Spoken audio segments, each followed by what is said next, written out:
Salut les amis, bienvenue dans cette nouvelle vidéo sur ma chaîne YouTube. Aujourd'hui on va parler de Microsoft Loop, le concurrent annoncé de Notion par Microsoft. Ça fait des mois qu'ils sont en train de travailler là-dessus. On va voir quelles sont les valeurs ajoutées de Loop sur l'écosystème de Microsoft et est-ce que ça va vraiment finir par concurrencer Notion. On voit tout ça dans cette vidéo, mais si vous ne me connaissez pas, je suis Théo et sur cette chaîne je parle de no-code, de productivité, de soloprenariat. Si ça vous intéresse, pensez à vous abonner, pensez à activer la cloche pour recevoir les prochaines vidéos et sans plus attendre, on part tout de suite sur cette preview de Loop par Microsoft.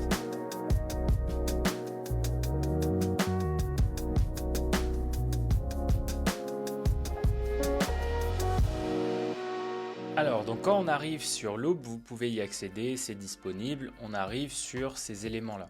Et donc, typiquement, ça nous fait rappeler directement à Notion, ça nous rappelle au bon souvenir de Notion.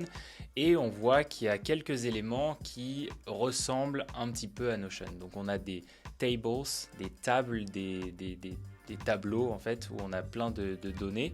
Et ces données-là, donc là on voit qu'on peut tout à fait mettre des paramètres, qu'on peut venir modifier, etc. On peut modifier les labels. Voilà, donc là c'est la première étape, mais on va repartir déjà sur le message de bienvenue. Donc là, il nous présente, c'est l'équipe de Loop. Donc c'est vraiment le même mécanisme que Notion, hein. Il y a juste les emojis qui changent et les covers, etc. Mais c'est exactement la même chose. C'est le même fonctionnement en slash. Donc là, si on fait commande slash, on arrive sur un menu avec les différents headings, les tableaux, les listes de tâches, progress tracker, etc. Donc pour l'instant, il n'y a pas énormément de choix, mais c'est le début. Je pense que ça va s'améliorer avec le temps. Mais voilà, on peut tout à fait venir mettre des éléments. Ici, on peut mettre un H2, ceci est un titre. Et donc voilà, c'est vraiment le même feeling qu'avec Notion. On peut s'amuser à mettre une arborescence d'éléments comme ça. On peut aussi utiliser le Markdown, donc comme ça comme sur Notion. Et ensuite, bon, quand on va continuer sur les autres pages, il y a de temps en temps des petites erreurs comme ça, donc voilà, je pense que c'est la bêta, etc. Mais la vraie force de Loop, selon moi pour l'instant, évidemment il n'y en a pas beaucoup, encore une fois c'est le début, c'est son intégration avec les autres outils. Et donc ce qu'on va pouvoir faire sur Loop, c'est par exemple créer un composant. Donc en cliquant sur les deux petits points là sur chacun des éléments, on peut faire Create Loop Component. Et c'est ça en fait qui est la vraie force de Loop versus par exemple un Notion. Il n'y en a pas beaucoup parce que c'est encore le début. C'est qu'on va pouvoir créer un composant et ensuite utiliser ce composant pour le mettre dans toutes les interfaces logicielles de Microsoft. Donc que ce soit Outlook, etc. D'ailleurs là dans l'exemple ils vous disent coller le composant dans Teams, dans Outlook, etc. Donc c'est très pratique pour utiliser justement tout l'écosystème Microsoft, ça va vous être très utile. Ensuite, il vous dit qu'il y a une app mobile qui est disponible. Bon, ça c'est à vous de voir si vous voulez l'utiliser.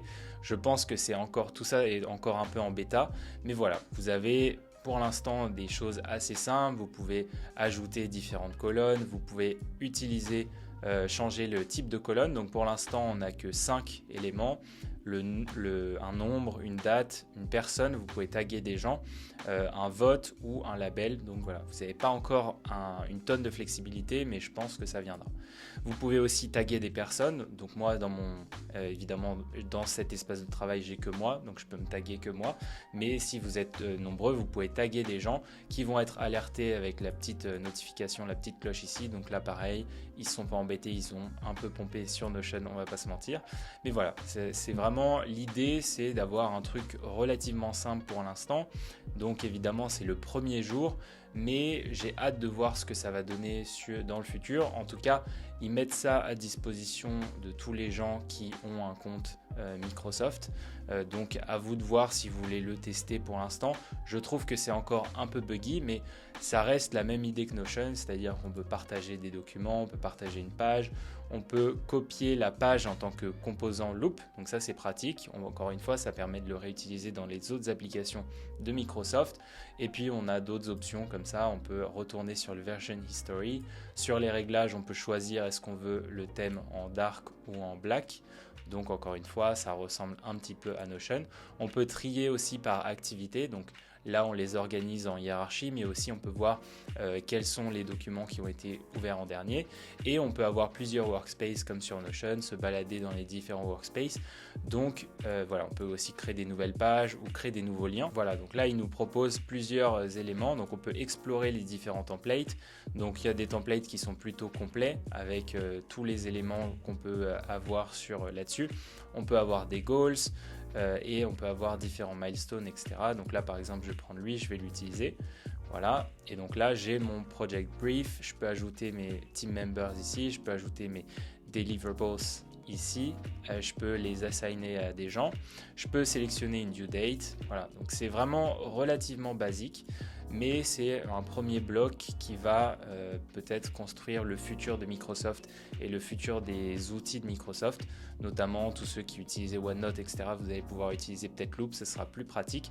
Mais vraiment pour moi, la fonctionnalité qui est vraiment ouf avec ça, c'est la possibilité comme ça d'avoir des composants Loop qu'on peut réutiliser à peu près n'importe où dans l'univers de Microsoft. Et voilà, cette vidéo est terminée, j'espère qu'elle vous a plu. Si c'est le cas, pensez à la liker, pensez à la partager à vos collègues qui pourraient être intéressés par Loop. L'outil est en accès libre, donc n'hésitez pas à les tester par vous-même.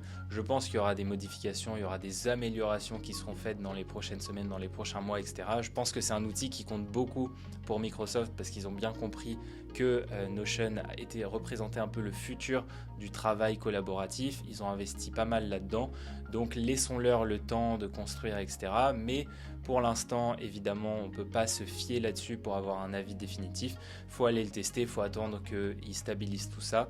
Et puis ensuite, on pourra refaire une review qui sera un petit peu plus avancée, un petit peu plus aboutie. Et puis nous, on se retrouve très bientôt sur cette chaîne YouTube. D'ici là, gardez toujours ce moyen d'entreprendre. Ciao!